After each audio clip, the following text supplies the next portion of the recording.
Okay, friends, so in class we've been talking a lot about reconciliation and we've talked about the sacrament of reconciliation. We know that reconciliation means to make things right if something bad has happened. We also know that we've been talking a lot about sin. So sin is a choice. That's the big takeaway that we remember about sin, that sin is a choice. It's a choice to do the wrong thing even when we know it's the wrong thing. So that's what sin is. And we've been talking about forgiveness a lot. We've been talking about how forgiveness doesn't necessarily mean that we don't feel the pain anymore, but it means that we've chosen to let it go. To let it go, that that person doesn't owe us anything anymore, that we've forgiven them. So we've covered those concepts, and we've covered them a lot. But something that we haven't really talked about yet is how do we avoid sin in the first place?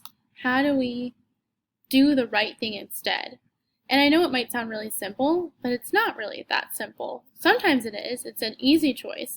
But sometimes our emotions get in the way. Sometimes it's a little bit more complicated. Sometimes we don't really have very good options ahead of us, in front of us, so we need to make a difficult choice that's not 100% right, but it's not 100% wrong, and it's kind of in that gray area.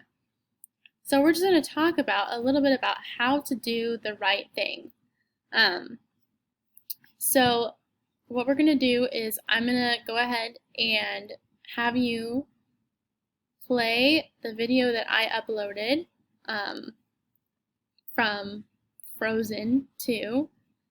Where Anna sings about doing the next right thing, and think about the place that Anna is in, because I think even if we can't exactly relate to her situation, she's just lost two people that are very close to her, and she doesn't really know how to keep moving forward. She doesn't really know what to do next.